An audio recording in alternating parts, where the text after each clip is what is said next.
The Berenstain Bears and the Bully by Stan and Jan Berenstain. If a cub gets beat up, that's usually when he or she vows to make sure it doesn't happen again. This is the story of The Berenstain Bears and the Bully by Stan and Jan Berenstain. When you hear this sound, ding, turn the page. Okay, let's begin. One day, Mama, Papa, and Brother Bear were busy in the yard when Sister Bear came home crying. Her face was scratched and dirty, and her clothes were torn. "What happened to you?" asked Mama. "Please tell us," said Papa. Brother couldn't believe how beat up Sister looked. Her jumper and blouse were torn. Her face and fur were a mess. Even her pink bow was drooping. "Did you fall?" asked Mama. Sister shook her head no. "Was there an accident?" asked Papa. Once again, she shook her head no. Ding! "I think I can tell you what happened," said Brother. "It looks to me like somebody beat her up." "Beat her up? That's outrageous," said Papa. "Who in the world would beat up a sweet little cub like Sister?" asked Mama. "A bully might," said Brother. That's when Sister stopped crying long enough to get some words out. But Brother's right," she sobbed. "A no-good, nasty, rotten bully beat me up, and for no reason." Just the thought of it made her so angry that she started to cry all over again. Ding! Mom and Papa helped Sister up the steps and into the house. After a drink of water, she calmed down enough to tell them what had happened. "Lizzie, Queenie, and I were playing tag at the playground when this new cub, a no-good boy named Tuffy, stuck out a foot and tripped me. So I got up and said, 'Why don't you watch where you put your feet?' Before I knew what was happening, it was pow, bam, whammo, and I was flat on my back with this Tuffy character sitting on my chest rubbing dirt in my face." "Outrageous!" roared Papa. "Where's my hat?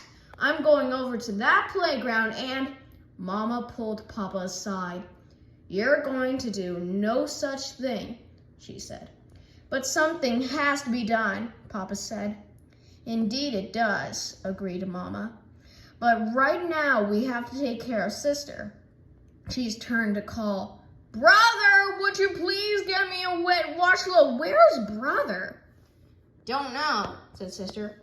"He was here 1 minute, and the next minute he was gone." Ding! Lizzie and Queenie were still at the playground when Brother got there. "I've got to do something about a bully named Tuffy," he said. "Where is he?" "Brother," said Lizzie, "I think there's something you ought to—" "Never mind the small talk," he growled. "Just point him out and get out of the way." Lizzie shrugged and pointed to the small building that housed the boys' room and the girls' room. But there was no one there. No one, that is, but a little girl who was coming out of the girls' room. Ding! But hold everything! The little girl was wearing a t-shirt that said Tuffy. "You're Tuffy?" said Brother. "Yeah," she said. "Want to make something out of it?" But you're a girl," said Brother. "What do you expect me to be, an eggplant?" said Tuffy. Brother Bear was shocked right down to his very bones. The big bully he was going to clean up the playground with was not only a girl, but a little girl than that. Maybe even a bit smaller than Sister. When Lizzie and Queenie came over to watch, Tuffy figured out who Brother was. "Hey," she said, "you must be the big brother of little Miss Pink Hairbow. She got fresh, so I cleaned her clock. Want to make something out of it?" That was exactly what Brother wanted to do. But there was no way he could hit a girl. If he did, then he'd be the bully. It was all he could do to turn away and leave. "Chicken, just like your sister," yelled Tuffy. Brother headed home, hands in pockets. staring at the ground. Ding! Something had to be done. But what? As he passed the school, Brother got an idea, but he would have to hurry. It was Friday afternoon, and the school would be closing for the weekend. Mr. Grismeyer, the gym teacher, hadn't left yet. When Brother got home, he was carrying something in a big bag. Instead of going in the front door, he quietly opened the side hatch and dropped the bag into the cellar. Then he closed the hatch and rejoined the family by going in the front door. Ding! "Where have you been?" asked Mama. "We've been having a family meeting." I was just checking out the playground," Brother said. "And no doubt you found out that Tuffy is a girl," said Mama. "We've been discussing the situation and have pretty much decided that the best thing for her sister to do is simply to avoid this awful Tuffy person. But if she still has trouble, we'll report it to the principal. What do you think of the plan?" "It's okay," said Brother. "But Sister's the one that got beat up. What does she think?" "It's okay, I guess," said Sister. "But what I'd really like to do is punch that Tuffy's nose right through her face, and then kick her in the shin, and knock her down." "And now, Sister," said Mama, "we've been through all that." "Good," thought Brother. "Sister and I are on the same wavelength."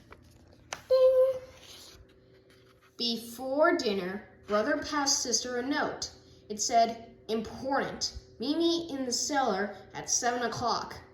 The first thing Sister saw when she showed up for the secret meeting was one of Mama's big bags of dried beans sitting on a stool. There was a drawing of face marked Tuffy taped to it, and Brother was standing beside it, holding the bag he had gotten at school. He also had a book. "What's this all about?" asked Sister. Ding! "It's about that Tuffy character, and you not getting beat up again," Brother said.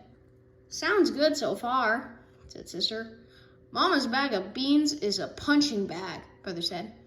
"A punching bag named Tuffy," said Sister. "Perfect!" She gave the beans a pretty good punch. "Not bad," said Brother. "What's in the other bag?" Sister asked.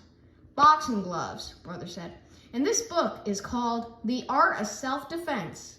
"Where did you get all this stuff?" asked Sister. "From Mr. Grismeyer. I told him I wanted to do a little working out at home. We've got it just for the weekend. It goes back Monday morning." "Then what are we waiting for?" Sister said. "Let's get started!" Ding! Sister turned out to be a good student of the art of self-defense. With Brother's help, she learned the left jab, the right cross, the left hook, and the uppercut. She also learned to duck, and she punched Mama's dried beans silly. Ding! "Well, you learned quite a lot over the weekend," Brother said on Monday morning.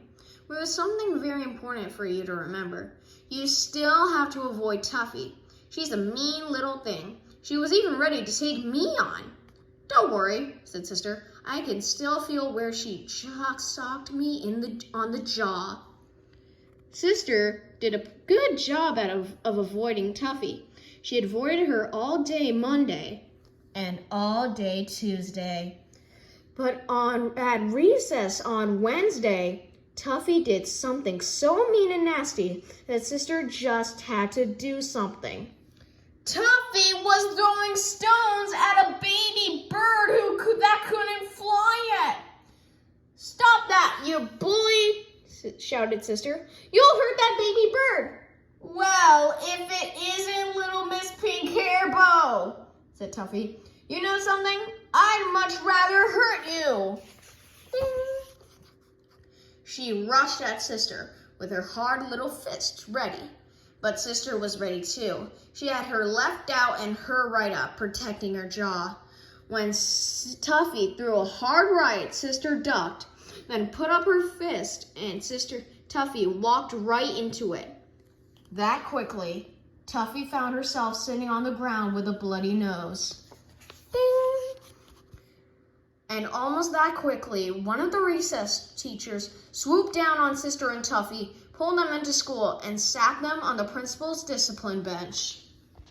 Sister's mind was a blurry mix of pride that she had protected the baby board and shocked that she was sitting on the principal's famous discipline bench. But she was even more shocked when she saw that Tuffy was crying. "What are you crying about? I only hit you once," Sister said. "I'm not crying about that," said Tuffy. "Then what are you crying about?" Sister couldn't help wondering what could make a cub as tough and mean as Tuffy cry. Ding! "If the principal tells my mom and dad about this," said Tuffy, "well, I'm going to get in a lot of trouble, that's all." Thought Sister. Here's a cub who's scared and worried. Maybe that's why she picks on other cubs. But Sister didn't think about that for long. She was too worried about what was going to happen to her. Mr. Honeycomb, the principal, was very strict about fighting. Ding! The way it turned out, one of the other recess teachers had seen the whole thing and told Mr. Honeycomb that Sister was just trying to protect a baby bird. But Mr. Honeycomb still thought it would be a good idea for both Sisters and Tuffy's parents to come in to talk over what had happened between their cubs. And that's what they did. Sister, brother, and Tuffy all learned that talking things over is a lot better than fighting over things. Ba-da-ba-da-ba-ba, the end.